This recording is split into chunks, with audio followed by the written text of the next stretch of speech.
de la paleta. Ay, Señor. Bueno, pues hoy vamos a comenzar una nueva unidad que se titula Los discursos de Jesús en el Evangelio de Mateo. Esa es la unidad que vamos a estar tocando durante los próximos 5 o 6 viernes. Los discursos de Jesús en el Evangelio de Mateo. Para hablar del Evangelio de Mateo, pues sería bueno entonces hablar un poquito sobre una introducción del Evangelio de Mateo, ¿verdad?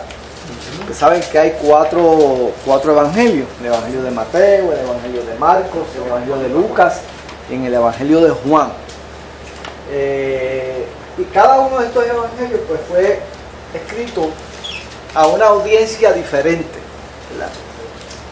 ¿Para quién fue escrito el Evangelio de Mateo? ¿Para qué audiencia? A los judíos. A los judíos, ¿verdad? El Evangelio de Mateo fue escrito enfocado a la audiencia judía. Sí. A los judíos cristianos del linaje de David y Abraham. Correcto, ¿verdad? ¿Y cómo usted sabe que el Evangelio de Mateo fue escrito para los judíos? ¿Qué le hace saber a usted que el Evangelio... En la forma en que presenta al Mesías. O sea, el Evangelio de Jesús. O sea, el Evangelio de Mateo o el apóstol Mateo escribió, y usted sabe que para los judíos era muy importante, ¿verdad?, conocer la descendencia del Mesías, y como el Evangelio de Mateo estaba escrito con el propósito de demostrarle a los judíos que Jesús era el Mesías tan esperado, Prometido. el Mesías tan prometido. Por lo tanto, él se concentra en tratar de incluir toda la evidencia posible en ese libro, ¿verdad? Trata de acumular toda la evidencia que pueda obtener, ¿verdad? Porque cuando usted quiere demostrar un buen caso, como aquí tenemos, ¿verdad?, a nuestro hermano Luis, que es abogado, pues los abogados tratan de obtener la mayor evidencia posible. ¿Para qué? Para poder demostrar su caso, un respaldo, ¿verdad?, de la evidencia. Y por lo tanto Mateo busca y rebusca en todo ese Antiguo Testamento, porque obviamente la única fuente que él tenía para demostrar que el Mesías, que Jesús era el Mesías, era que el Viejo Testamento, ¿verdad? Y ahí entonces va en busca de ¿qué? ¿Qué él va a buscar? La genealogía. Todas las profecías que estaban escritas, que enfocaban hacia el Mesías. Dice aquí que eran 41 que eran profecías.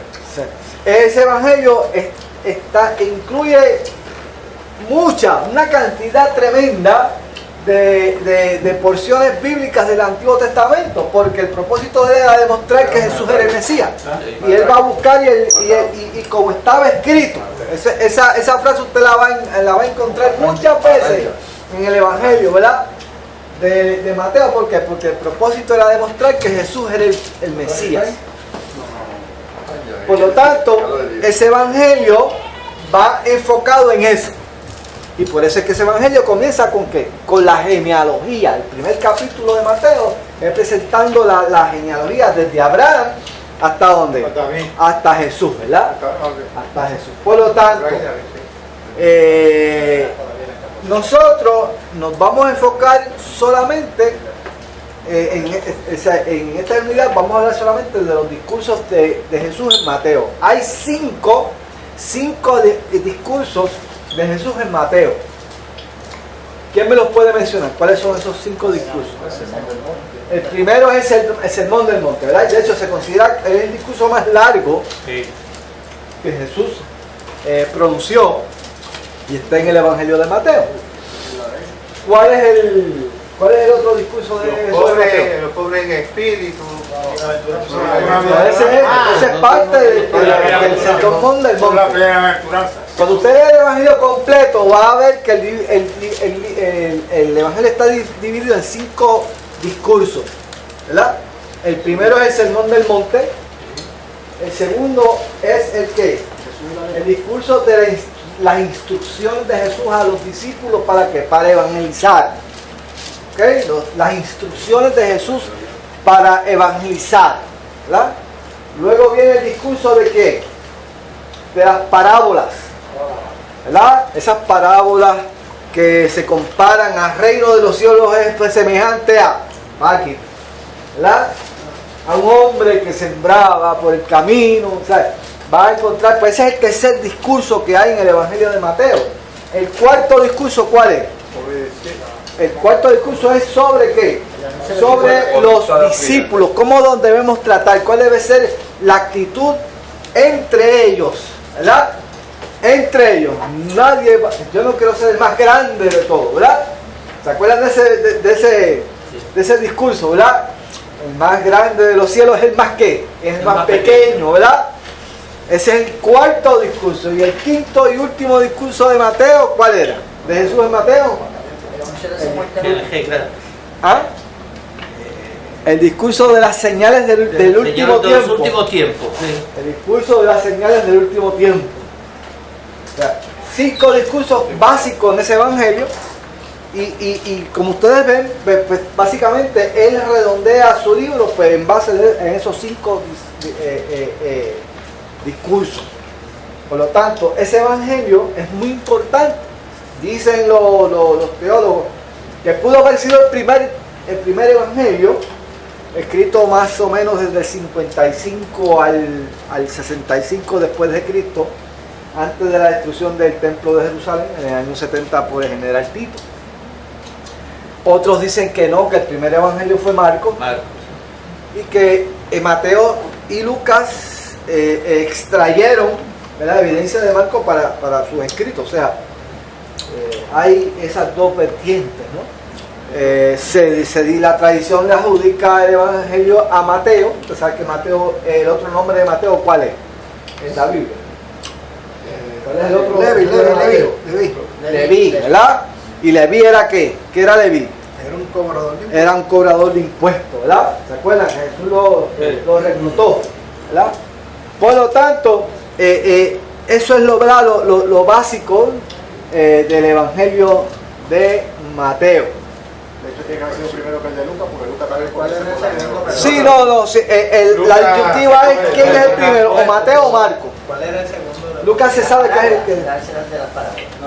El de las parábolas es el tercero, el cuarto es el discurso de los discípulos, de cómo debe ser el discurso entre ellos, ¿verdad? El segundo es el discurso de las instrucciones para evangelizar. ¿Okay? Cuando se instruye, o sea, cuando los envía, ¿verdad? A casa de gentiles no vayáis, no lleváis, solamente lleváis una alforja, o sea, ese tipo de discurso, ¿verdad? A donde os reciban, ¿okay? Ese tipo de instrucción. Por lo tanto, hoy lo que vamos a estar tocando es la primera parte del primer discurso. No vamos a discutir el discurso del Sermón del Monte completo porque no nos daría tiempo. Vamos solamente a tocar el capítulo 5 del Sermón del Monte. Usted sabe que Mateo le dedica 3 capítulos al discurso del Sermón del Monte. El capítulo 5, el capítulo 6 y el capítulo 7. Por lo tanto, la asignación que ustedes tienen es leerse el Sermón del Monte. Para la semana que viene vamos a estar estudiando el capítulo 6. Y la asignación que ustedes tienen es estudiarse el discurso completo. Te van a leer el discurso completo, que consta de 3 capítulos, para que usted tenga entonces una visión completa. ¿Ok? ¿Qué vamos a hacer hoy? Pues vamos a repartir los textos, ¿verdad? Los textos. Entonces, y a medida que usted le toque, usted va discutiendo. Vamos a ver. ¿A quién le toca la primera bienaventuranza?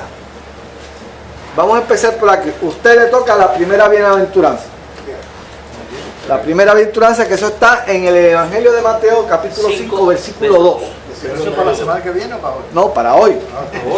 ¿Qué se llama eso? Para la semana que viene es el Sermón del Monte. capítulo 5. La semana que viene todo el sermón. Tiene que leerse todo el sermón para la semana que viene. Pero hoy vamos a discutir el capítulo 5. ¿Y la asignación no es el capítulo 6 para que viene? 6, 7. El 5, el 6 y el 7. Pero vamos a estar tocando el capítulo 6. Pero usted tiene que leerse el sermón completo. ¿Ok? Usted tiene la primera bienaventuranza. Tú, Robert, tienes la segunda bienaventuranza. ¿Ok? La segunda. La segunda. Ajá. Y Luis tiene la tercera bienaventuranza. ¿Ok? Sí. Y Orengo tiene la cuarta bienaventuranza. Estamos, ¿verdad? Y Domingo tiene la quinta bienaventuranza. ¿Estamos?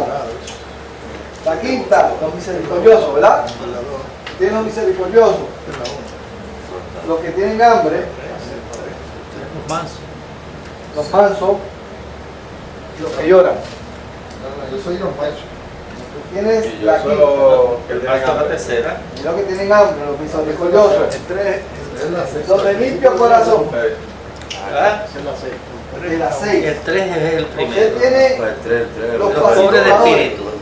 Tú ¿Ok? tienes los que lloran. Y Santina tiene los que Yo parecen tengo los persecución. marcadores. Y tú tienes 3 versículos. Tienes el 10, el 11 y el 12. ¿Right? Entonces tú tienes la sal. Tú vas a estar salado. Tú eres salado. Tú eres la luz.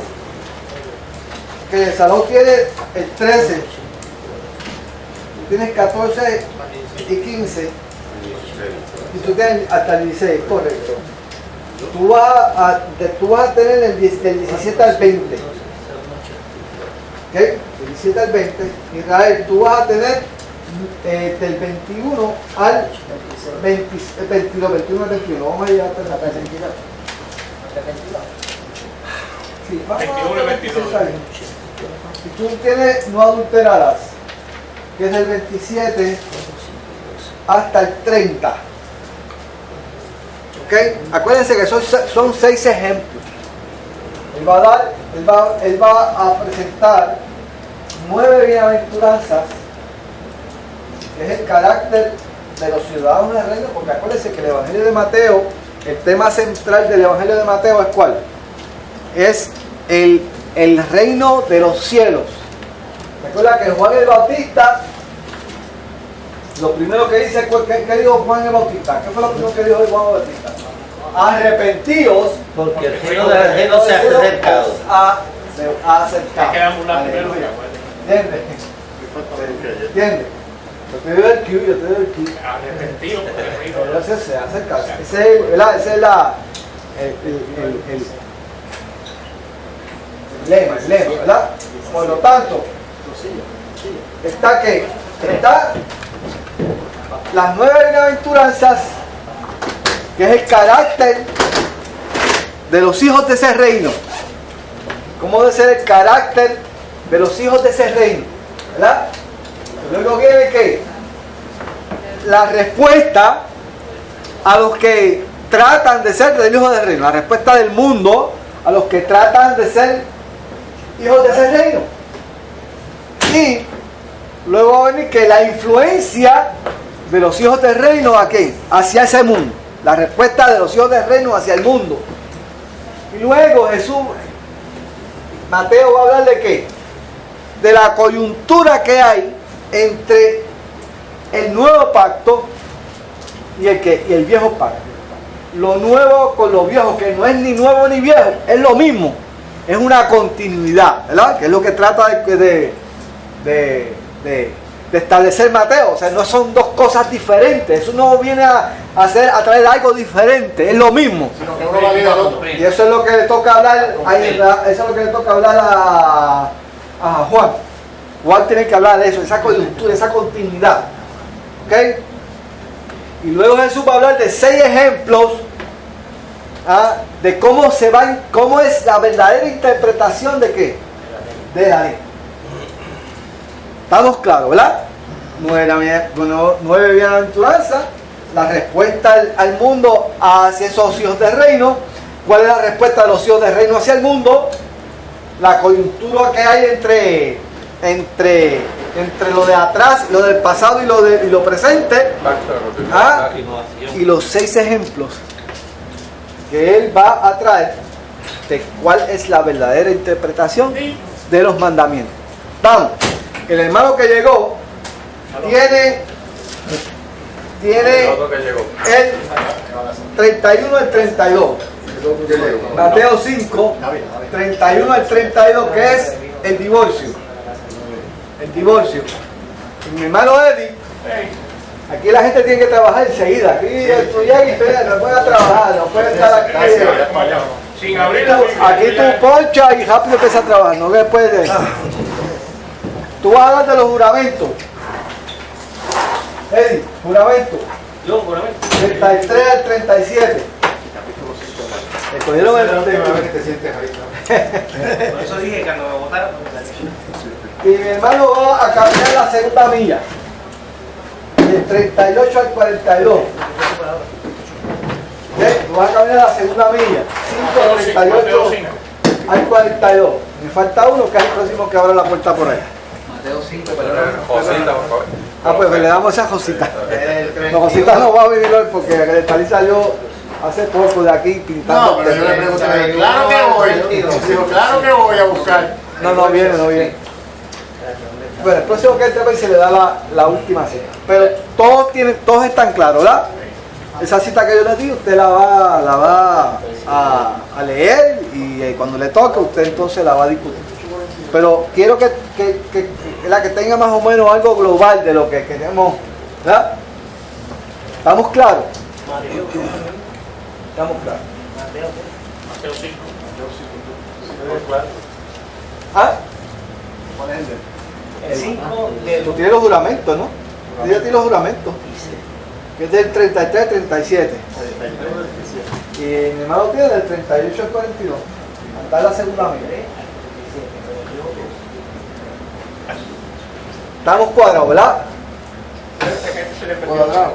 La Biblia. Sí, necesitas una Biblia. Necesitas una Biblia. ¿Cuál es la Biblia ahí? No tiene más 5. Pero el tuyo es, ese 5 tuyo es después del 4 y aquí está después del 4. Ok. Entonces vamos a empezar. ¿Por qué usted cree? Mi hermano Lázaro Sotolón. Ay, Madre, ese es más que sale aquí. Tira. Fíjate. Tira, pichea. ¿Por qué tú crees que Jesús, o por qué tú crees que Mateo rápidamente incluye ese discurso del Sermón del Monte a principio de su evangelio? ¿Por qué? Cuando Mateo está elaborando su... Acuérdense que el Evangelio de Mateo no está en orden cronológico. Eso es muy importante que ustedes lo entiendan. El Evangelio de Mateo no está en orden cronológico. ¿Ok? Y este discurso se pudo haber pronunciado mucho tarde en el ministerio de Jesús, ¿verdad? Es como una forma de impactar más a los judíos. Exacto. Mateo primero presenta la genealogía, después presenta la experiencia de María con el ángel cuando está. Sí. Luego habla de los reyes cuando visitan a Jesús, ¿verdad? Luego hablar en el cuarto capítulo, vamos a hablar de Juan el Bautista, el misterio de Juan el Bautista. Entonces luego hablar de cómo Jesús va reclutando los discípulos y en el cuarto capítulo habla de la tentación, ¿verdad? Y entonces inmediatamente en el quinto capítulo, y que comienza inmediatamente con este discurso. ¿Por qué usted cree que Jesús incluyó? Empieza con Mateo incluyó. Mateo. ¿Por qué usted cree que Mateo empezó con? Porque Jesús tiene que introducirse en un pueblo que se hace pasar más bien como cristiano. Tratan de experimentar y demostrar que son herederos de una promesa, ¿ok? Porque ellos viven bajo el Viejo Testamento y bajo la filosofía del Viejo Testamento.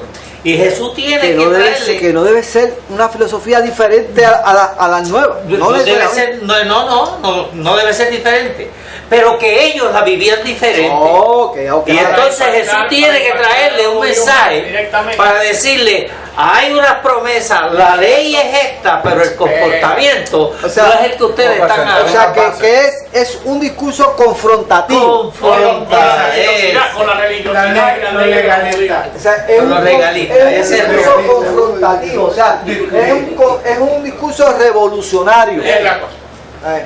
Era para levantar precisamente los El ánimos. orgullo de los líderes O sea, religiosos era un discurso en contra de ellos. revolucionario Sí, para esa época. O sea, Rompía con los paradigmas del y momento. vas a maquiar completamente el sistema religioso. El judío solamente creía en la ley, o sea, no estaba en la parte espiritual, era la parte Y que dentro... Ceremonial, ellos se habían enfocado y habían establecido unas tradiciones Sí. y ahí estaban rígidos, Ese- pero había es la provocación en algún lugar del camino sabían que se habían olvidado del verdadero sentido de la ley. El verdadero sentido de la ley, por aquí habían un sinnúmero de grupos. Estaban los fariseos, estaban los saduceos, cada uno tenía un criterio distinto en cuanto a la palabra. Pero la pregunta que le hago, ¿en qué lugar de ese trayecto esta gente perdió la brújula? ¿En qué trayecto? Ellos habían perdido hace tiempo. Pero ¿en qué trayecto? O sea, todos nosotros comenzamos en ese camino. Yo no quisiera pensar que ellos empezaron, ellos en su intención comenzaron a caminar y ellos no querían terminar así. Como te fueron rudimentarios. Ellos querían agradar a Dios. A su Pero en manera. algún momento en el camino perdieron la dirección, perdieron su orientación y terminaron ¿qué? Perdieron la chaveta. Y terminaron haciendo completamente lo contrario, o sea, se convirtieron en La religiosos. práctica pública que ellos estaban ejerciendo, En la ley. estaban alejándose de la verdadera palabra. Pero ¿por qué sucedió eso? O sea, ¿qué es lo que hace Por que falta- nosotros comencemos bien y terminemos por otro lado? No sé. Porque no tenían un líder religioso que los orientara en esa línea. Falta de líder. Hasta que llega Cristo. Pudo haber sido falta de líder. ¿Qué otra razón usted le puede adjudicar? Tratando de consagrarse con los líderes del imperio para que... Bueno, eso no, porque acuérdate que los judíos no querían saber de los romanos. Sí, pero pagaban tributo. Le jugaban al juego. Bueno, se tenía que Le jugaban la sombra. Para mí que el orgullo posiblemente no había Mi reconocido. hermano tenía algo. ¿Usted tiene algo? No. Pues sí. Estoy trabajando con los nenes, Salgo y entro. Ok. Está bien. Se apartan de los Ok. preceptos. O sea, ¿qué es lo que hace que uno comience bien y termine en otro lado? O sea, ¿qué es lo que pasa? Cuando se prostituyen. Bueno, Se prostituyen, ¿por qué se prostituyen? Porque quizás no reconocían Tan es así todavía que- esto de manera fehaciente que Cristo era el Mesías. No, pero es que no tiene, o sea, Hermano. había gente que en el Antiguo Testamento le servían a Dios de una forma efusiva y de una Sí. forma mira, correcta. nos puede pasar lo mismo a nosotros. Bueno, Nosotros, ajá, eso es lo que tenemos quiero, una eso es lo que enseñanza. quiero llegar. O sea, ¿qué Tenemos una- pasa? Porque podemos llegar a, ¿sabes? la iglesia, Nosotros podemos acabar así. Por ejemplo, la iglesia- pecaminosa y desobediente. Sí, porque abandonaron los preceptos la iglesia básicos. evangélica le puede pasar. La iglesia le puede pasar lo mismo. Porque hay una enseñanza básica. Usted tiene, Hay un fundamento. por haber llegado tarde, usted tiene resumen de todas las verdades. usted tiene 5:45 y 48, Mateo. Pero ahí está 5 y 48. Estaba diciendo ¿Cuántos se convirtieron con Pedro? de que hay unos fundamentos, ¿verdad? Aris. No me pierdan Sí, estamos tratando de ver por qué cuando una persona comienza de una forma sincera a servirle a Dios termina como los escribas y fariseos. Porque hay una enseñanza, hay un fundamento y poco a poco se va dejando a un lado ese fundamento y el hombre empieza a hacer su propia interpretación de la cosa Y ahí es que viene la división. Por eso el hermano dijo ahorita que había un sinnúmero de grupos interpretando a su manera las cosas y se alejaron del fundamento. Culturalmente y la costumbre. Cuando se pierde el fundamento y se comienza a añadirle cosas. Añadir. ¿Alguien más tiene alguna otra? Mire, él dijo algo bien importante. Nosotros ahora mismo aquí, cualquiera de nosotros, puede caer en esa situación. Y hoy en día existe precisamente esa tendencia. Y vamos a estar luchando contra esa tendencia constantemente. Toda la vida. O sea, tenemos que cuidarnos de no caer en esa misma situación. Hermano, mira, esto no ocurrió allá porque ocurrió, le estamos estudiando históricamente. Esto nos puede ocurrir a nosotros. Te voy a dar un ejemplo moderno. Aquí ha habido muchos movimientos.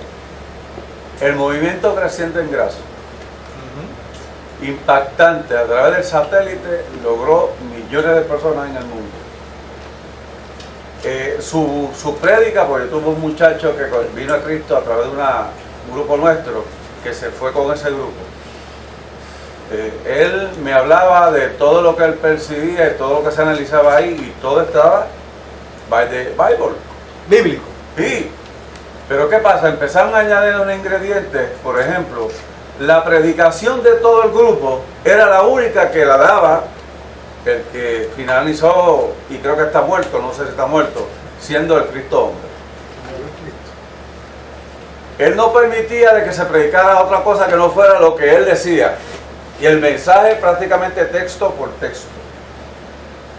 Ya tuve una desviación de que yo soy el único que tengo la interpretación de la palabra. Quizá él quería mantener la unidad, de que no se desviara la gente interpretando lo que le diera la gana, pero fue ¿cómo se llama? Productivo, poco productivo, porque entonces él empezó a elaborar su propia doctrina muy personal y llevársela al grupo. Eso va desencadenando en una desviación del fundamento. ¿Qué es el fundamento? Cristo. ¿Qué dijo Cristo? ¿Verdad? Ustedes parecéis que estudia la Biblia para que le da vida eterna, pero no, la Biblia lo que dice habla de mí y de lo que es Cristo. Cristo es el fundamento y nosotros lo sabemos. Esa gente sabe que Cristo es el fundamento, pero poco a poco van haciendo una interpretación, se desvía del fundamento, ¿y qué quedaron? Yo soy el Cristo hombre. Ahí hay un principio fundamental en lo que él acaba de presentar. Y el principio fundamental es que yo quiero tener el control. Yo quiero tener el poder. Y si usted ha estudiado la historia de la iglesia a través de la historia, usted se va a dar cuenta que eso ha sucedido a través de los años, de los siglos. La iglesia evitó que la palabra le llegara ¿a quién? Al pueblo. Ellos solamente tenían el poder de interpretar correctamente lo que decía este libro. El pueblo no podía leer este libro, era prohibido. ¿Por qué? Porque ellos decían, no, porque el pueblo puede interpretar algo diferente y se pueden desviar. Solamente nosotros tenemos el control. Fíjate, y lo que está detrás de eso era que el tratar de mantener el control de la gente.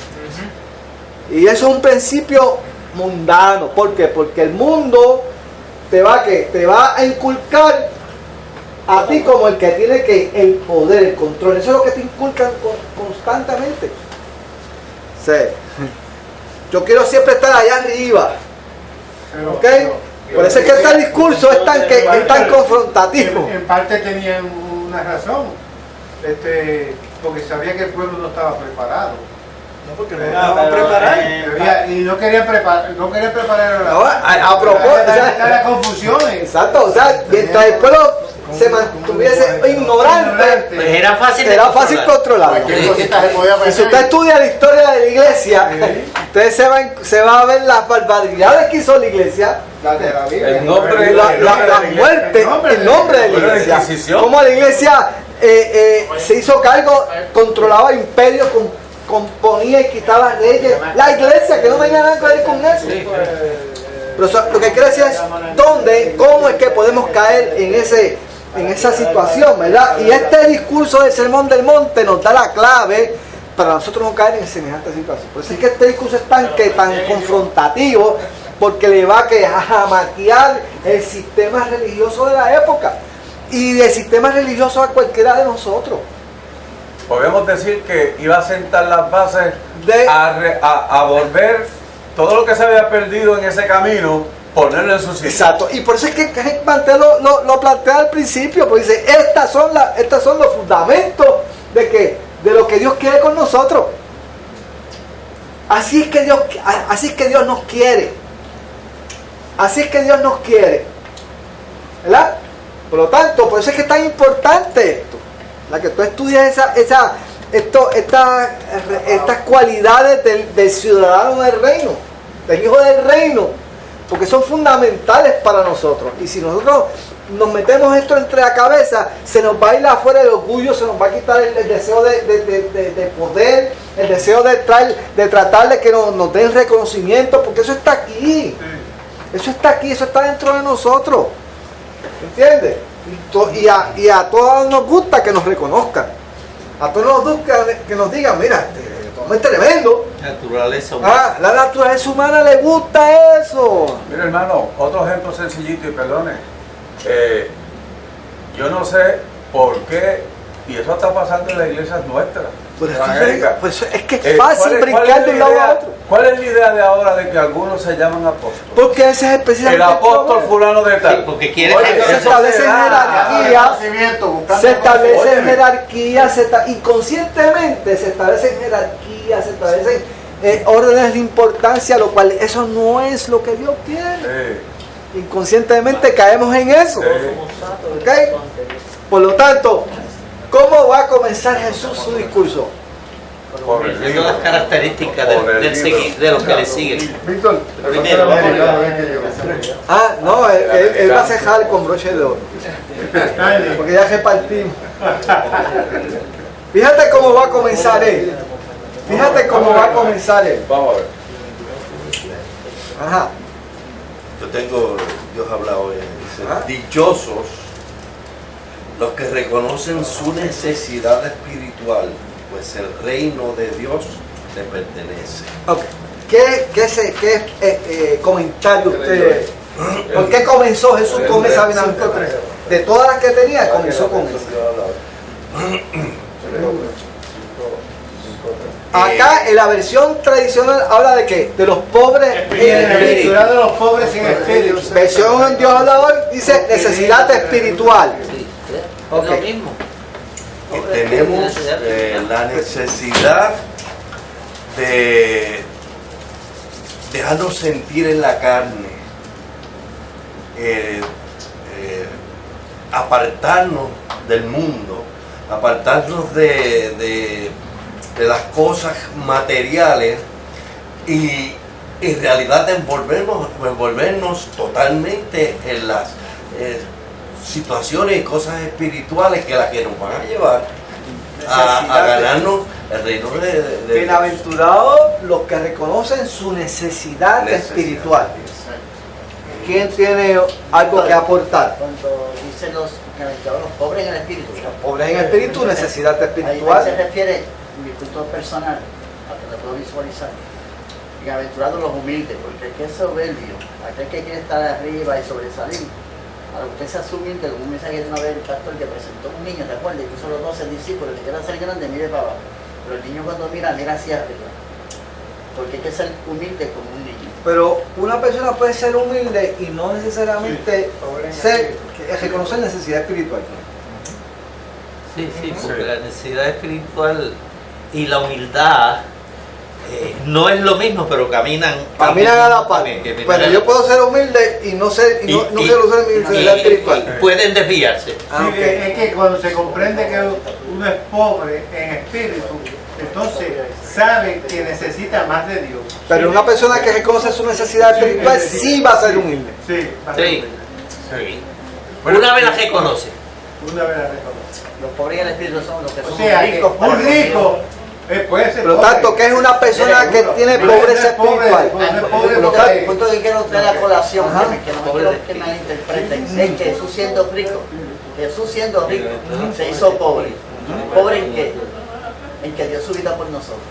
Para que nosotros vivamos para Él. Cuando yo digo que se hizo pobre, siendo rico, que se despojó a sí mismo de que se despojó. Nosotros tenemos que despojarnos de aquel orgullo, de aquello que nos impide estar cerca de Dios. Y cuando hacemos eso, entonces nos convertimos en hijos de Dios espirituales. Porque podemos decir que no somos, como decimos, no sé si me entiendo, de que a veces decimos que somos espirituales, pero por nuestro hecho lo negamos. Pero ¿qué es Mira lo cómo- que quiere, mira qué es lo cómo- que quiere mira cómo decir? yo lo Es veo. que el texto que diga pobreza espiritual, ¿qué es lo que quiere decir necesidad espiritual? Mira cómo yo lo veo, hermano. Mirando al GB, Dios me dice a mí, a Luis Orengo, mira, mientras tú te mantengas en esa mentalidad de que necesitas ser constantemente lleno del Espíritu, tú vas a tener mi reino, porque me vas a buscar. Yo creo que esa es la clave. Cuando yo reconozco que yo necesito de Dios y Siempre, que yo mismo no constantemente. puedo caminar si no tengo a Dios en mi corazón, si yo dependo de su fortaleza, si mis fuerzas son las fuerzas que Dios me da, mi sabiduría es la sabiduría que Dios me da, la dirección que yo necesito, no me atrevo a hacer nada si Dios no me dirige. ¿Ah?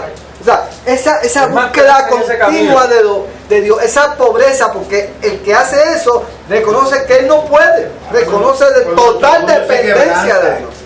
Pobre de espíritu. Pues eso precisamente es pobreza espiritual. Eso es reconocer necesidad espiritual. Que siempre va a haber un vacío a llenar. Exacto. Y ese vacío reconoce ese individuo que solamente Dios es el que lo puede ocupar. Y para mí, esa bienaventuranza es la clave de todas las demás. Y para poder lograr eso, hay que negar al mundo. No sé tanto. Me tengo que negar, porque automáticamente cuando yo reconozco, porque acuérdense que el mundo va a estar completamente opuesto a eso. Porque ¿qué es lo que te vende el mundo? Material, man. ¿Qué es lo que te vende el mundo? ¿Qué es lo que el mundo promueve? Que tú no puedes. Tú no puedes. ¿Ah? ¿Qué tú no puedes? ¿Qué tú no puedes lograr? Eso es lo que te vende el mundo. O sea, eso es lo que promueve el mundo. O sea, ¿entiendes? No hay nada que tú no puedas lograr. O sea, el mundo poco a poco te va sembrando lo otro. ¿Entiendes?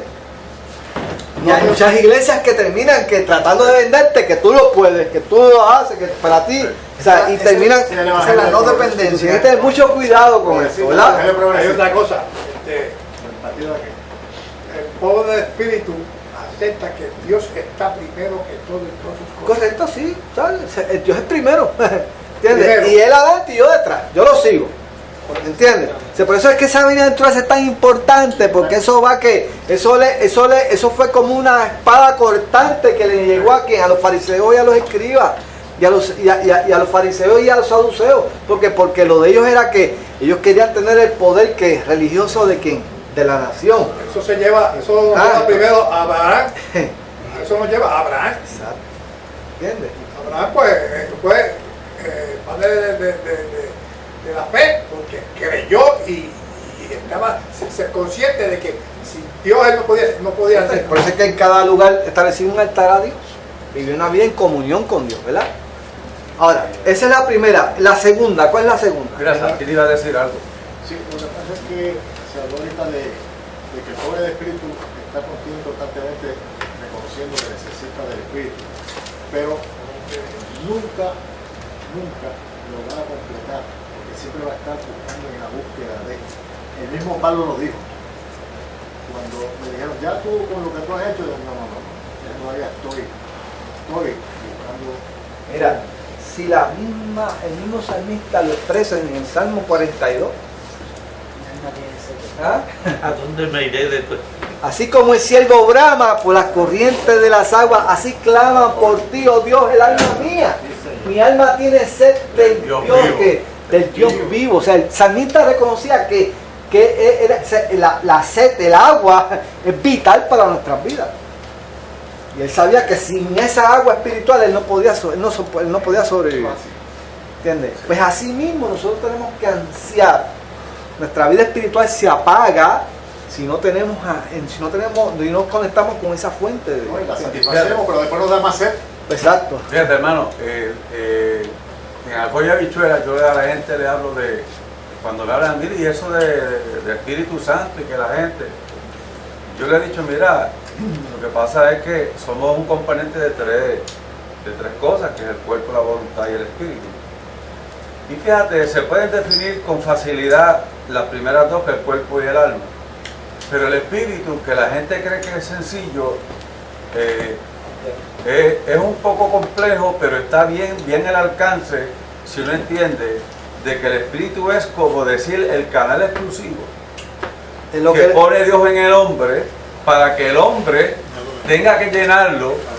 Y entonces la gente se confunde y dice, lo puedo llenar con un buen libro, lo puedo llenar con una noche romántica, lo puedo llenar con contemplar la luna, que está bien linda.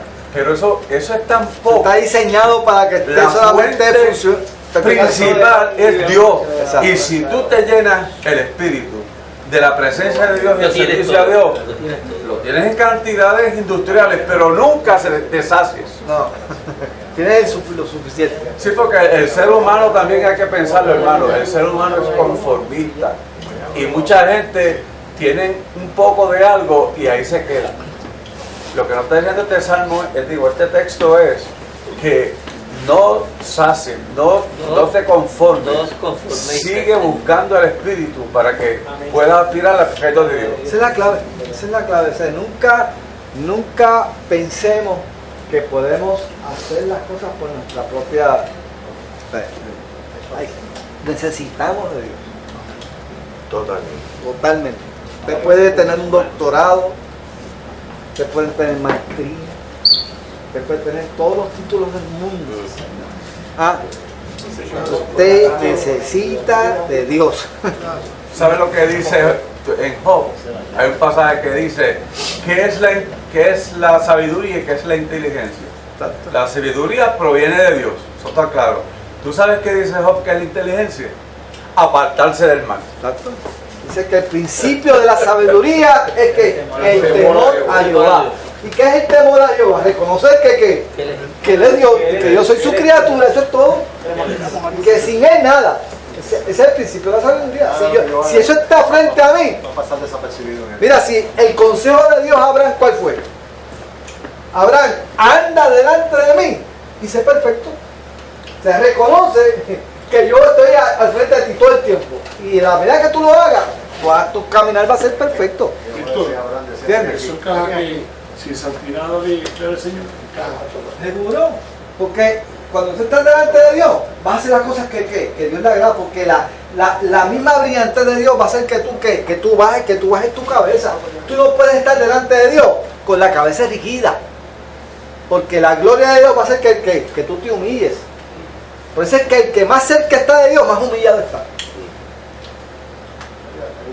Porque su gloria te hace que tú te humilles, te arrastres al piso. ¿Por qué es que tantas veces en la Biblia aparece y cuando Dios se le presentó, ¿qué pasó? Se tiraron con los otros al piso. ¿Por qué? Porque no hay hombre que pueda mantenerse de pie ante la gloria de Dios.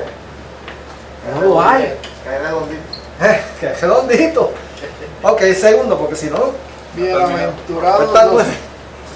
Bienaventurados los que lloran, porque ellos recibirán consolación. Ajá.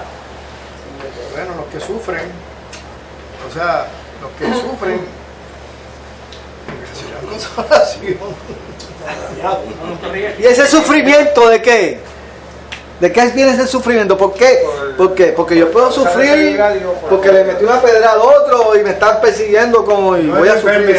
¿De qué sale ese lloro y ese sufrimiento? Por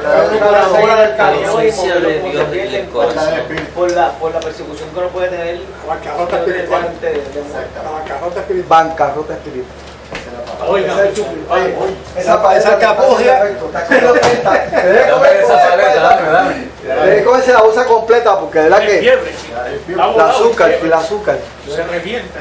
o sea, ese sufrimiento tiene que ver con lo primero. El que reconoce su pobreza espiritual ¿qué hace?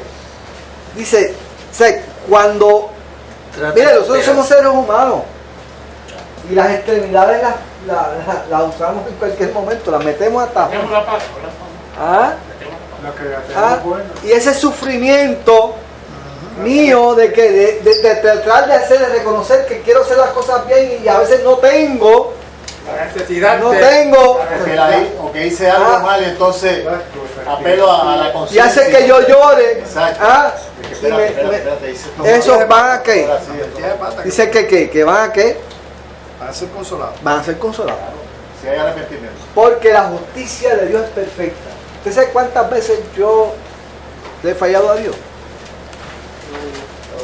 No sé cómo. Que la misericordia de Dios es más grande que los cielos, dice. ¿Qué es lo que me consuela?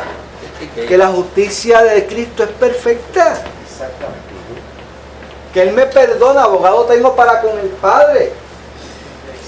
¿Ah? Y su misericordia es para siempre. Dice el salmista que es que desde la eternidad hasta la eternidad. Como son más altos los cielos que la tierra, así son más altos que mi misericordia sobre los que me temen. Por lo tanto, o sea, el que reconoce su bancarrota espiritual sufre, llora, ¿entiendes? Sí. Pero ese va a ser consolado. Es la necesidad que tiene para... Fíjate que una cosa tiene que ver con otra. Claro. ¿Cuál es la tercera? Bienaventurados los mansos, porque ellos recibirán la tierra por heredad. La mansedumbre es uno de los requisitos esenciales del cristiano. Okay. Fíjate que el reino que Jesucristo estaba predicando, ¿cuál era el reino que esperaban los judíos? Un rey que viniera a destruir los romanos, sacar los rayos con la fuerza. A macetazo limpio. Sin embargo, Jesús dice, el reino, dice, bienaventurados los mansos. Sí. Y después le dice, ¿Usted se imagina cómo iba a recibir a Jesucristo con ese mensaje allí? Si nosotros necesitamos ser liberados de estos manganzones. ¿Cómo le caía a ellos el mandamiento de ama a tu prójimo? Pero Jesús predica, bienaventurados los mansos. Los mansos, la mansedumbre conlleva estar en espera de que Dios obrará. La justicia divina, tú déjaselo al Señor. Exacto, que Dios haga su justicia. Fíjate que la mansedumbre, lejos de ser una cualidad de debilidad, es una cualidad de fortaleza espiritual. Carácter. Yo tengo un pastor que decía, dice mansos, no dice menso. Ajá. Tiene que ser una persona bien fuerte, de un dominio propio tremendo, que pueda mantenerse y decir, para manejar sus emociones. Dios se encargará. Por eso es que esa bienaventuranza rompe, confronta a esa gente. Dice el Salmo 37 en el versículo 10 y 11. Pues aquí a poco no existirá el malo, observará su lugar y no estará allí. Pero los mansos heredarán la tierra y se recrearán con abundancia de paz. Porque la mansedumbre produce paz. ¿Por qué? Porque cuando tú te hacen algo malo, ¿cuál es la naturaleza humana? Venganza. Le voy a cortar de la cabeza. Entonces, ¿qué pasa? El corazón comienza a maquinar. Y ustedes saben las energías que se consumen aquí adentro y aquí para tú tratar de planificar una venganza que sea el doble que produzca el doble del dolor que te el doble daño. Oiga, y eso te destruye. Pero cuando tú te descargas y le pones eso en las manos del Señor, dice tranquilo. Confía en Jehová y él hará te conceder las peticiones de tu corazón. Pero eso no significa que me deje pisotear. No, claro que no. O sea, yo me defiendo, no actúo con rebeldía con la persona que me ha ofendido de alguna manera, pero actúo, no me dejo pisotear. Le pongo las cosas en manos de Dios, pero actúo. Exacto. O sea, Dios dice, fíjate que Dios dice que mía es la venganza. Yo pagaré. Fíjate que uno tiene que tener una sabiduría tremenda. Uno tiene que saber cuándo se retira. Fíjate que tú a veces es mejor retirarte de la contienda. Sí, es la mejor. y no entrar en una... ¿Por qué? Porque después vamos a hablar de otra bienaventuranza que es bien importante en eso. Pero es bien importante... Ni dormir puede. Fíjate que la mansedumbre es obra de ¿quién? Del Espíritu de Dios. Sí, pero El Espíritu de Dios está en tu... Y esa mansedumbre no se puede lograr si no está el Espíritu de Dios ahí. Van unidos de la mano. Apoyando lo que dice el hermano, yo creo que es muy correcto. Tú puedes mantener esa mansedumbre, esa tranquilidad que Dios te da, pero no quiere decir que tú debes de ser firme. Yo tengo un trabajo donde yo soy un oficial que brego con préstamos comerciales e industriales que están en problemas. Yo tengo el cliente que da cara, quiere negociar, yo estoy dispuesto a negociar en buena lid, buscando, como siempre le digo en la introducción, algo bueno para ti, pero que sea bueno para mí. Pero viene el tipo difícil, el tipo el listo, el que ya fue listo porque no me pagó y ahora quiere ser listo 2 veces. Y a ese yo soy manso, pero le hablo firme y lo primero que le digo, hay 2 cosas que hacer aquí. O nos vamos con las emociones y yo me paro y me voy, o nos vamos a negociar. ¿Tú quieres negociar o tú quieres emociones? Ahí yo lo desarmo, pero ahora hay tipos que no se desarman y dice, no, yo vine aquí, dale que es tarde. Yo he tenido que alzar mi voz, en algunos casos, confrontarlo y decirle, bueno, esta es la solución. O tú me das un plan que es aceptable para mí, o yo te demando, punto, y se acabó. Yo no estoy dando de ser manso, pero yo tengo que ser firme en la responsabilidad que tengo en la institución que trabajo. Obviamente, nosotros tenemos una responsabilidad. Hay que buscar un balance en estas cosas. Sí, pero aquí, o sea, de lo que se habla es de una, se habla de una ofensa personal, ¿entiendes? Entonces, nosotros tenemos la responsabilidad de nuestro trabajo, ¿entiendes? Tenemos que cumplir como debemos cumplir nuestro trabajo, ¿entiendes? Muchos cristianos malutilizan lo de me das una mejilla y pongo la otra. Eso es lo que dice. Me das una mejilla, yo me voy a retirar para que no me dejes la otra. Tampoco te va a decir repele la agresión con agresión. No. Tú vas a tomar la decisión de que si te dan una mejilla, yo voy a esperar que me vayan a dar la otra. Yo me retiro. Y después buscaré la forma y manera de lidiar con la situación. Pero obviamente, el ser manso requiere, tú dijiste, una interés de carácter bien firme. Correcto. Dijo el hermano, manso, no menso. Todas estas bienaventuranzas, el cristiano forma un carácter para bregar con todas estas virtudes. Si no tienes carácter cristiano. Eso nos lo da el Señor. El carácter nos lo da el Señor, ¿entiendes? Nos va a desarrollar el Señor en nuestras vidas. Tengo la otra. Ah, sí, aquí dice la tercera. ¿La cual? Bienaventurados los que... Tengo acá. Bienaventurados los que tienen hambre y sed de justicia, porque ellos serán saciados. Y yo busqué un paralelo que me sugiere mi Biblia en Isaías 55, 1 y 2, que da luz a esta bienaventuranza. A todos los sedientos venid a las aguas, y a los que tienen dinero venid, comprad y comed. Venid comprar sin dinero y sin precio vino y leche. Dice, ¿por qué gastáis el dinero en lo que no es pan y vuestro trabajo en lo que no sacia? Oídme atentamente y comed del bien, y deleitará vuestra alma con grosura. Obviamente esa justicia, ¿de qué clase de justicia estamos hablando? Justicia divina. La justicia de los justicia divina, que era lo que ellos no tenían, porque estaban bajo el yugo romano, que si hacían algo que seguida cogían, los mataban, los destrozaban, les rompían el templo, le hacían todo. Sí. Bueno, esta justicia obviamente nos pasa a todos. Nosotros vamos a llegar a un momento dado. Aleluya. Santo, llegó un buen momento.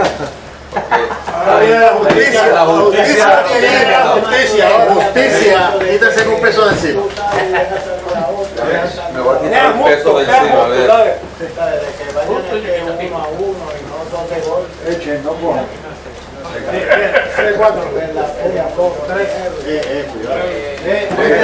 Sácalo. Cógelo, que estoy tomando dos. No lo dejes meter las manos ahí. Que lo tire de afuerita. Sí, que lo tires de afuera.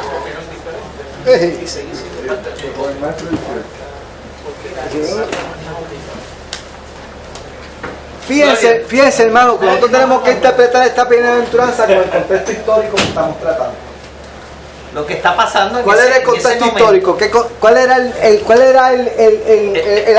era el acto ceremonial? ¿Cuál era la ley ceremonial?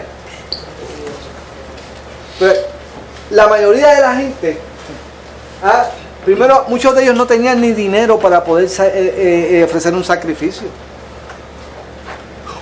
Y de la única forma, ceremonialmente hablando, que tú obtuviese justicia de Dios, ¿verdad?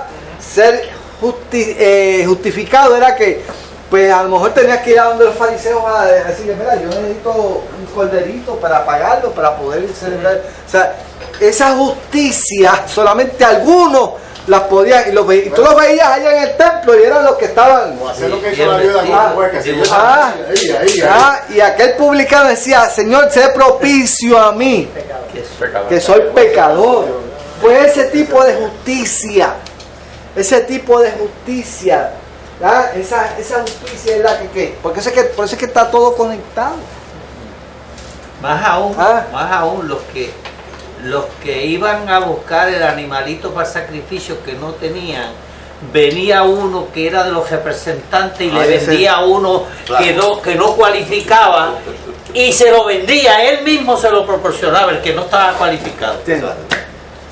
Y después lo criticaba. Y le decía, mira, hay que comprar. Después lo rechazaba. Yo con los míos Ese son rechaza Hambre y sed de justicia, hermano. Hambre y sed de justicia.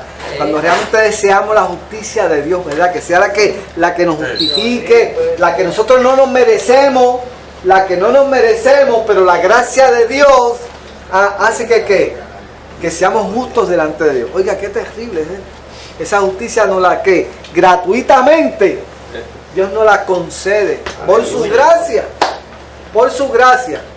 Pero nuevamente lo que invita es a que te muevas, que tengas sed.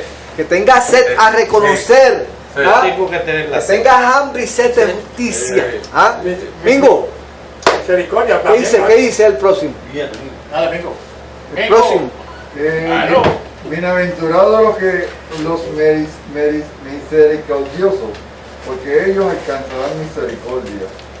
Pues yo entiendo que si tú eres bueno, contigo también van a ser buenos.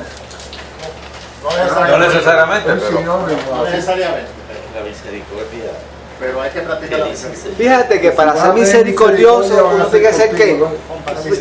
¿Cuál es la base para uno tener ¿qué es misericordia? ahora en acción. Dar tener compasión, aun cuando no se lo merece. ¿A quién? Al enemigo. Alguien que no se merezca. Alguien que no se lo merezca, sí. compasión. Compasión. Y para ser misericordioso tú tienes que ser ¿qué? Sensible. Manso.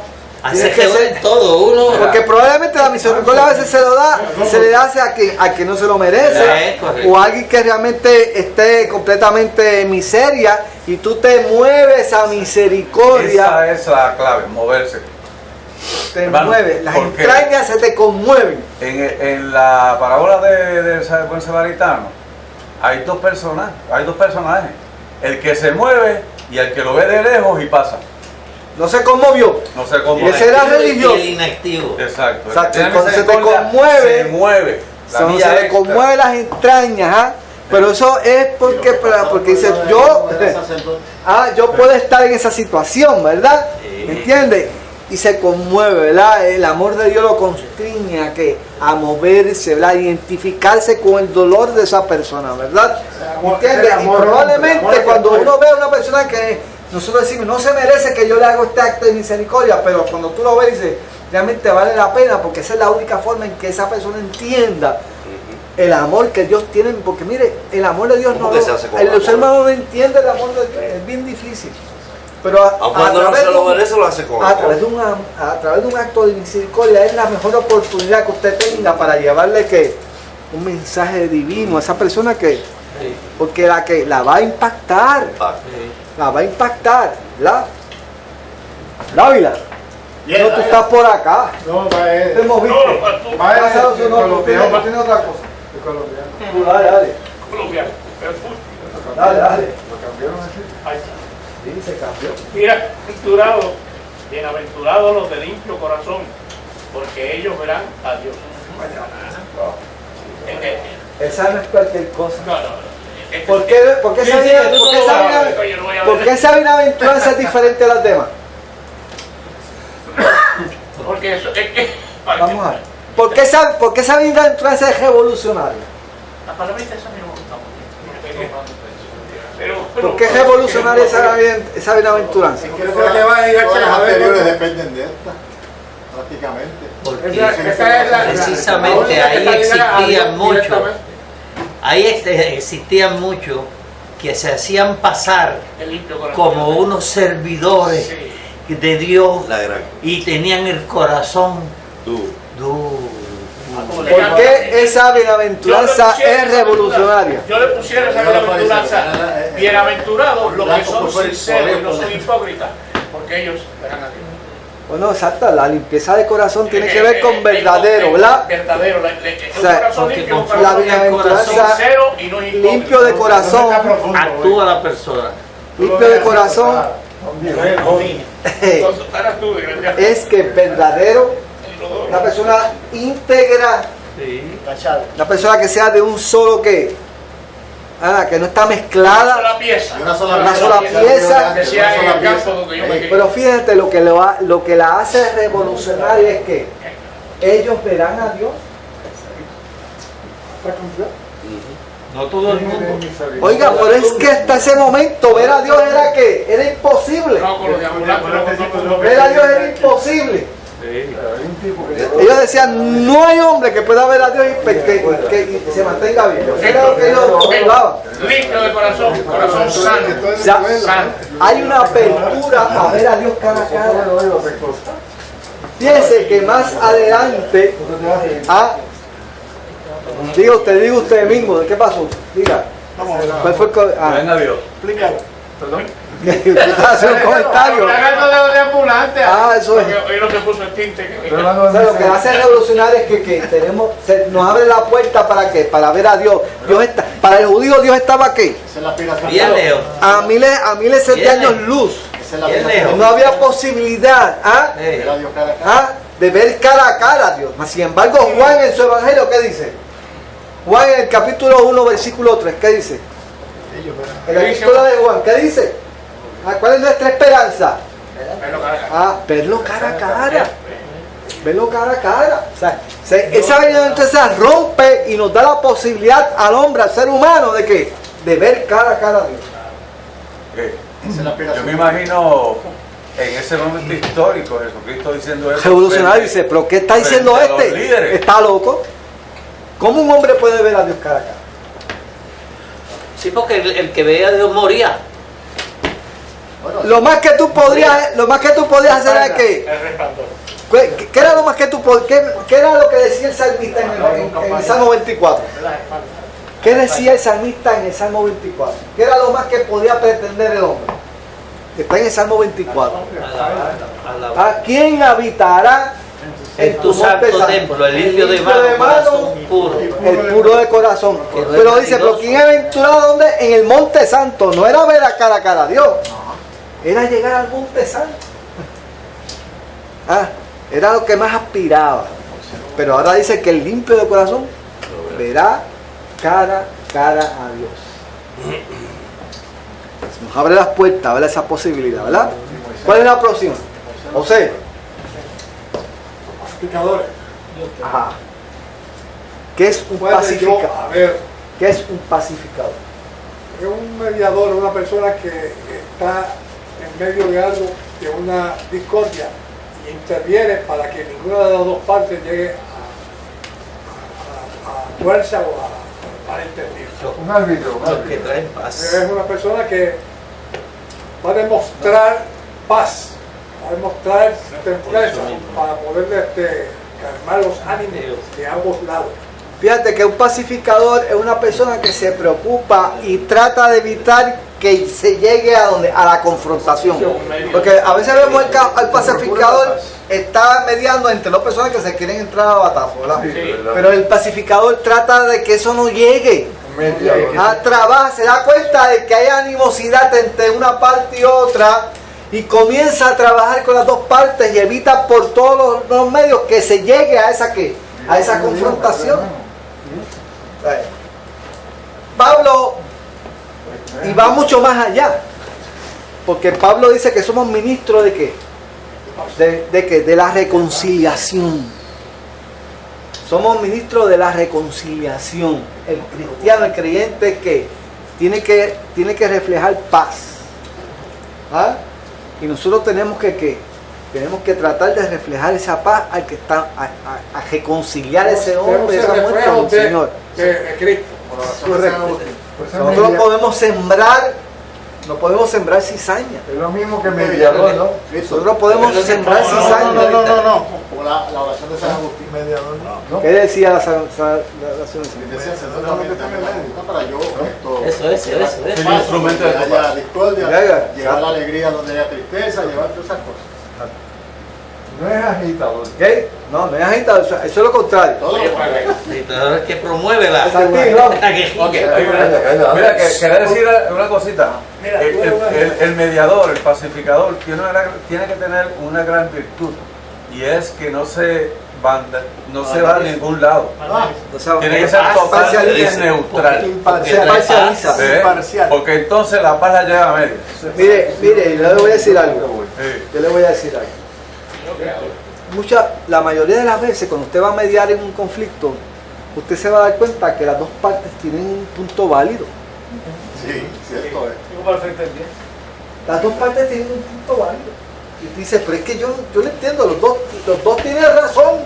Usted vaya a hablar con el otro y aquel persona le convence y dice, este tiene razón. Y de momento usted va con el otro y dice, es que este tiene razón. Entonces usted está en el medio de una cosa que dice, pero es que los dos tienen razón. Entonces usted no encuentra solución al problema. Cuando ambas partes ceden, ahí es que viene. Ahí uno viene y dice, bueno, vamos a ver las cosas en las cuales tenemos controversia. ¿Estamos de acuerdo en esto? ¿Estamos de acuerdo en esto? En esto no estamos de acuerdo. ¿Por qué tú no estás de acuerdo? ¿Por qué tú no estás de acuerdo? Entonces, y a veces eso es lo que hace el pacificador, ¿entiendes? Trata de buscar esas cosas que armonizan, ¿entiendes? Y trata de llevar. Muchas veces yo termino diciendo, señores, aquí no hay solución humana, aquí el único que puede obrar es el Señor. Muchas veces ya es el ánimo, el deseo, la carne. Ya, por ejemplo, yo tengo un problema con Orengo, y Orengo y yo por alguna razón no tenemos química, pues ya yo voy a mala. Muchas veces cuando se va también a lidiar entre una persona y otra, es tratar de que estas dos personas se salgan de la visión que tienen uno del otro y se conozcan. Porque a veces que las personas pelean y dicen, pero mira, yo tengo esto en común, y tú dices, mira, ahorita querían matar, ahora se ven y me matan a mí. Sí. Bueno, tú. Escuchen esto primero que voy a decir. Es bien importante. Dice, bienaventurados los que padecen persecución por causa de la justicia. Ajá. Debería decir justicia, no justicia, pero aquí a lo que se refiere es a la justicia de los hombres. Y entonces dice, porque de ellos es el reino de los cielos. Bienaventurados sois cuando por mi causa os vituperen, os persigan y digan toda clase de mal en contra de vosotros, mintiendo. Gozaos y alegraos porque vuestro galardón es grande en los cielos, porque así persiguieron a los profetas que fueron antes que vosotros. Esa es la justicia de los hombres. Lo que está diciendo aquí es que las injusticias del ser humano, obviamente, nosotros vamos a tener recompensa en el reino de los cielos por haber sufrido esa injusticia del ser humano, haber sido señalado, haber sido vituperado, haber sido perseguido. Y es en el reino de los cielos donde vamos a tener la gran recompensa cuando me van a entrar una corona ya. Pero esa es la justicia que habla aquí. La justicia de la que habla ahí se refiere a la justicia divina. O sea, cuando usted se identifica con el Evangelio, acuérdense que esa diferencia es muy importante. Escuchen aquí. Mire, las primeras 8 bienaventuranzas son que las cualidades del ciudadano del reino. Correcto. ¿Qué va a pasar? Cuando usted se decida caminar de acuerdo a esas 8 cualidades que Jesús mencionó, usted va a experimentar oposición del sistema. Y burlas. Usted va a levantar oposición de gratis. Sí, señor. Y por eso era que entonces los tetrarcas de la religión querían matarlo. ¿Por qué usted va a levantar oposición cuando viva ese estilo de vida? ¿Por qué? Porque está en contra de los intereses. Porque está en contra del sistema. Usted va a hacer un testimonio. Usted va a hacer un testimonio que va a confrontar a la persona que no viva de acuerdo a usted. Por lo tanto, usted es una carta abierta. Usted es un libro abierto que ese estilo de vida va a confrontar a aquel que no vive de esa forma. Choca. Y sin decirle ninguna palabra, lo va a confrontar. Y usted le va a caer mal. Usted le va a caer mal. ¿Entiende? Esa es la justicia.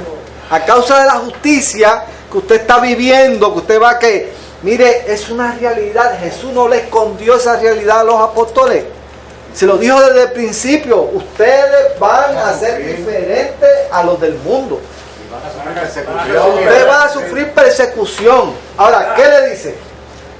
Alegraos y gozaos. Mire, porque la palabra que está ahí, vuestro galardón está la palabra que dice ahí es que usted brinque de alegría. Esa es la palabra que dice ahí. Brinque de alegría cuando eso le suceda. ¿Usted puede creer que eso sea posible? ¿Usted pueda creer que usted brinque de alegría cuando usted sea perseguido? Usted se ha maltratado. Por el premio que se espera.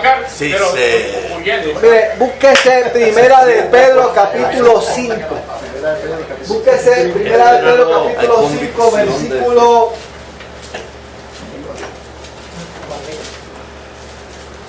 4, 12 al 14. 4. Primera de Pedro capítulo 4, 12 al 14.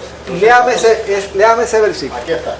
Primera de Pedro, capítulo 4, 12 al 14. Amados, no os sorprendáis del fuego de prueba que os ha sobrevenido, porque si alguna cosa extraña os aconteciese, sino gozaos por cuanto sois participantes de los padecimientos de Cristo, para que también en la revelación de su gloria os gocéis con la gran alegría.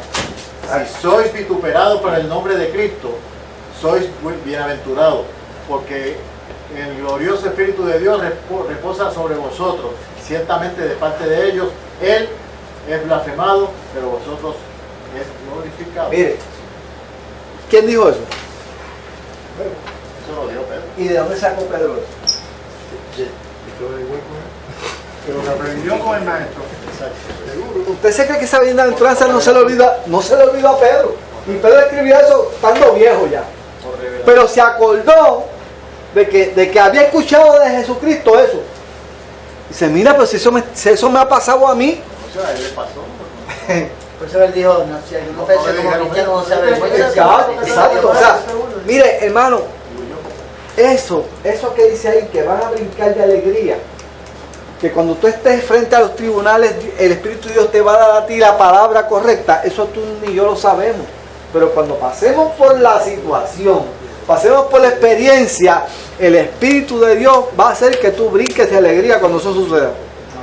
¿Usted se cree que aquella gente que iba desfilando en el Coliseo Romano, que iban a ser listos para ser quemados delante de ser espectáculo delante de aquella gente?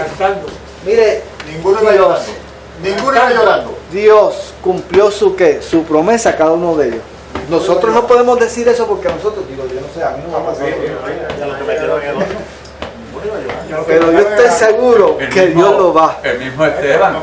Esteban dice, veo la gloria de Dios. Perdóname.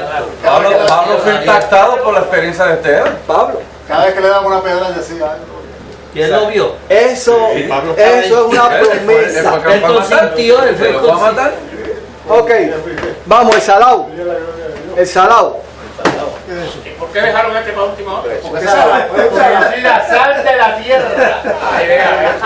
Sin mí todo se daña. Ay, bendito. Vosotros sois la sal de la tierra, pero si la sal se desvaneciere, ¿con qué será salada la tierra?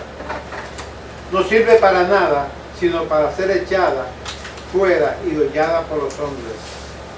Nosotros, dice aquí que somos la sal de la tierra, porque la sal ayuda a conservar los alimentos, a que no se dañen. Y sin la sal se corrompe todo el sistema, porque nosotros somos parte de ese sistema y somos los que mantenemos que no se dañe más de lo que está dañado la sociedad. ¿Para qué sirve la sal? Para preservar los alimentos, para que no se dañen. ¿Qué más? Para dar sabor a las cosas. Medicinal. Sazón. Da sabor. Sabor a las cosas. ¿Qué más hace la sal? Sube la presión. Limpia. Palabra con luz. Limpia, purifica. La sal purifica. Es en exceso, eso es en exceso. La sal purifica. Cura. Vivir sin sal. La sal despierta la sed. La sal despierta la sed. Todo eso lo hace el creyente. Pero fíjate que hay una cosa que le puede pasar a la sal. ¿Qué? Se desvanece. Y esa palabra desvanece, ¿qué es lo que es? ¿Qué es lo que verdaderamente ¿Qué no sala? ¿Qué no sala? ¿Por qué no sala? ¿Por qué no sala? Se Se diluye, pierde la identidad. Pierde la identidad. Nosotros tenemos que ser nuestro Cuando nos diluimos, nuestra vecindad. cuando nos diluimos, perdemos la identidad y no somos efectivos. ¿Ok? Fíjate que la sal, cuando tú vas a preservar un alimento, tienes que frotarlo completo. Tienes que, no puedes dejarle un pedacito, todo tiene que meterla para que preservarlo, ¿verdad? Ese pedacito se pudre. Se pudre ese pedacito, ¿verdad? Por lo tanto, nosotros como sal tenemos que ¿qué? Tenemos que, por eso es que Dios nos distribuye en diferentes lugares. El hermano trabaja en un banco, yo trabajo por allá en otra firma de ingeniería, allá no trabaja, lo que hace es dormir en la cama, en los colchones aquellos. Pero fíjense que usted, Dios nos distribuye en diferentes lugares estratégicamente. ¿Por qué? Porque Dios nos quiere esparcidos. Sí, porque somos ejemplos de Dios nos quiere esparcidos. Dios no nos quiere metidos, todos metidos en un mismo sitio. Dios nos quiere regados. Porque es de esa forma que usted puede ser influyente. Fíjense que Se esparce la palabra. el mundo se va a oponer a que tu carácter del Hijo del Reino se manifieste. Pero ¿cómo tú vas a hacer? ¿Cuál va a ser tu respuesta? Tú vas a influir positivamente sobre ese mundo. ¿A través de qué? De tu carácter, del Evangelio, ¿verdad? De tu ejemplo. ¿Cuál es la próxima figura que utilizó Jesús? La luz. Dice, vosotros sois la luz del mundo. Una ciudad asentada sobre un monte no se puede esconder. Y se enciende una luz y se pone debajo de un almud, sino sobre el candelero, y alumbra a todos los que están en casa. Así alumbre vuestra luz delante de los hombres, para que vean vuestras buenas obras y glorifiquen a vuestro Padre que está en los cielos. Testimonio. ¿Por qué es importante la luz? ¿Qué hace la luz? ¿Qué pasa si yo apago esa luz ahí? No veo una edición. Apágala. No, déjala apagar. Oscuridad. Ok. ¿Qué es lo primero que puede pasar? Limitación de vida. Que tú no sabes dónde está. Caos. ¿Verdad que tú no sabes dónde está? O sea, la luz nos ubica la posición donde estamos. Nos ubica, define. ¿Qué es lo otro que hace? Nos define nuestro alrededor. Nos deja saber. Nos deja saber qué más. Zona de peligro. tiene. deja saber escoger. El camino, ¿verdad? Nos da el camino, nos define los obstáculos, nos guía, nos define los obstáculos. ¿Ok? ¿Todo eso hace la luz? Si uno se lo Mire, en la casa que yo tengo en el campo, como ya yo voy una vez en la semana, pues, cuando apago, todo se cae en tinieblas. Entonces yo tengo una bombillita chiquita. Ven por allá y yo me guío por eso, para ir al baño, para ir a diferentes sitios. Y una bombillita chiquita, pero eso alumbra. Ok, ¿qué es lo que está? ¿Qué es lo que? Fíjate que la sal, la advertencia de la sal es que no la diluyas, no te diluyas, no pierdas la identidad. ¿Cuál es la advertencia a nosotros como luz? No. ¿Cuál es la advertencia? No mostremos oscuridad, sino no la pongas debajo de la mesa. No la escondas. Ok, ¿y qué quiere decir eso? ¿Qué quiere decir que no pongas la luz debajo de la mesa? Que lo vea todo. Ok. ¿Pero qué es lo que te está diciendo? Que nosotros tenemos que ser luz, no, que donde quiera debemos resplandecer. No escondamos, no te escondas, no seas. Había un himno. Es el mismo. Ese himno lo dice todo. Brilla en el sitio donde estés. Ok, no te aísles. No te hagas un cristiano encubierto. No te aísles. ¿Entiendes? Sí. Mézclate. Ve a los lugares. Sí. Hay muchos de nosotros, nuestros familiares no son creyentes. Yo llevo 30 y pico de años sirviendo la cena y nadie en mi familia todavía ha sido convertido. ¿Usted cree que yo dejo de ir a las fiestas que ellos hacen? No, yo voy. Y me dejan la mesa mía. Y yo soy el que abro la fiesta con la invocación, por lo menos me dan eso. Siempre me llaman, ¿verdad? Siempre me llaman para decir, la oración. No podemos empezar hasta que tú no vengas y hagas la invocación. Y para mí eso es una bendición, aunque después ellos beben y bailen, pero yo y ahí aprovecho y le meto con el bate de 34. Pero oiga, no nos podemos aislar. En la fiesta a mí esperaban por bien importante. Ahora esperamos para que yo haga la bien oración. importante, ¿verdad? Ok, Juan, terminamos con Juan porque no nos va el tiempo de dar los demás, pero vamos con Juan, terminamos con Juan. No penséis que he venido para abrogar la ley o los profetas. No he venido para abrogar, sino para cumplir. Porque de cierto os digo que hasta que pase el cielo y la tierra, ni una jota ni una tilde pasará de la ley, hasta que todo se haya cumplido. De manera que cualquiera que quebrante uno de estos mandamientos muy pequeños y así enseñe a los hombres muy pequeños, será llamado en el reino de los cielos. Mas cuando cualquiera que haga y los enseñe, este será llamado grande en el reino de los cielos. Juan, vale, manifiéstate. Porque si la justicia no fuera mayor que de los fariseos y saduceos, no entraréis en el reino. Hay que ser justo. Obviamente, ¿qué pasó? Somos ciudadanos del reino, sí, obedecemos. ¿Qué es lo que nos indica esos versículos?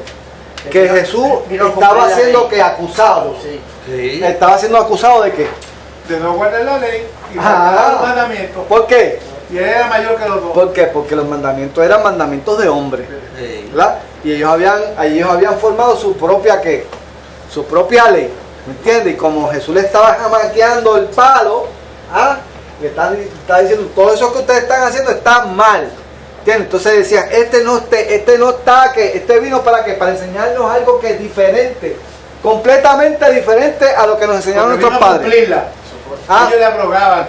Fíjate, lo estaban acusando de que estaba en contra de la ley. Pero ¿qué dice Jesús de la ley? Cumplir la ley. ¿Qué dice Jesús? Ni una jota, ni una tilde se cambiará de la ley. Fíjate que Jesús eleva la ley a niveles astronómicos. La lleva hasta allá arriba. Dice, ni una ley, ni una jota, ni una tilde, ni un puntito de esto se dejará de cumplir. Pero es la ley que fue establecida, no la ley que establecieron los que directamente le está diciendo, ustedes la cambiaron. Exacto. Sí. Esa ley toda se va a cumplir. Ahora, Jesús era quien. Dice, yo no vine a abrogar, yo vine aquí a cumplir. ¿Y de qué forma Jesús cumple la ley? Enseñándola. La primera es enseñándola, ¿no? En los primeros, no lo vamos a discutir hoy, pero inmediatamente después de esto hay 6 ejemplos del mandamiento. Oíste que os fue dicho no matarás, pero yo os digo, oíste que fue dicho no adulterarás, pero yo os digo, o sea, lleva la ley a donde, al fundamento, al corazón, ¿entiendes? A la intención del corazón. Por lo tanto dice, Él vino a mostrarnos la verdadera interpretación de la ley. Uno, ¿qué más vino Jesús a hacer? A cumplir, señalar todo aquello que estaba Cumplir la ley. ¿Qué más vino a hacer Jesús? Aparte de mostrarnos la verdadera interpretación de la ley. A cumplirla, porque Él la ¿En qué forma la cumplió? Haciéndola, para ser ciudadanos del reino de Dios teníamos que cumplir obviamente la palabra de Cristo. Pero ¿qué más hizo Jesús? Aparte de interpretar la ley de una forma correcta, ¿qué más? ¿En qué forma la cumplió? En la muerte del Calvario. En la muerte, Él fue el cumplimiento de las profecías que estaban escritas toda la ley apuntaba a Él. Él es el cumplimiento. Él es el cumplimiento de la ley. La ley lo presentaba, la ley de los sacrificios, la ley del tabernáculo, toda la ley ceremonial apuntaba a Cristo. Y es en Cristo que se cumple que todo ese ceremonial. Él es el Cordero perfecto. Él es el Cordero perfecto, ¿entiendes? Él mismo se presentó a sí mismo. Él es el sacerdote, ¿entiendes? Que va a ofrecerse como sacrificio vivo, perfecto delante del Padre, y el que va a obtener finalmente nuestra justificación. Entonces que en Él se va a cumplir la ley, es el único que podía cumplirla perfectamente. Y de hecho por Él haberla cumplido perfectamente es que tú y yo podemos ser justificados. Nadie de nosotros, nadie podía cumplir la ley de una forma perfecta, nadie lo podía hacer. Pero Él vino a cumplirla a la perfección, para que entonces su sacrificio pueda aplicarse a nosotros y obtener la justicia perfecta por la cual nosotros vamos a clamar por esa justicia, ¿entiendes? Cumple la promesa. La promesa. La promesa de Abraham también. Era algo revolucionario. Es que todo lo que él estaba diciendo en este momento apuntaba a ese sacrificio perfecto. Dios, habiendo hablado a nuestros padres por los profetas, en estos postreros tiempos nos ha hablado a través de su Hijo. Ese es el capítulo 6. Ese es el capítulo 6 de Isaías, cuando dice, ¿a quién enviaré? Dice, heme aquí, envíame a mí. Y eso hizo Él. Estas bienaventuras, o sea, tenían ese orden así, o Mateo las puso en cierto orden, no se sabe. Pero hace una lógica tremenda, porque la primera bienaventuranza es la clave de todas las demás. ¿Entiendes? Y por ahí que comienza ese reconocer espiritual, de esa necesidad espiritual, es lo que le abre la puerta a lo demás. ¿Ok? Pues vamos a orar. No.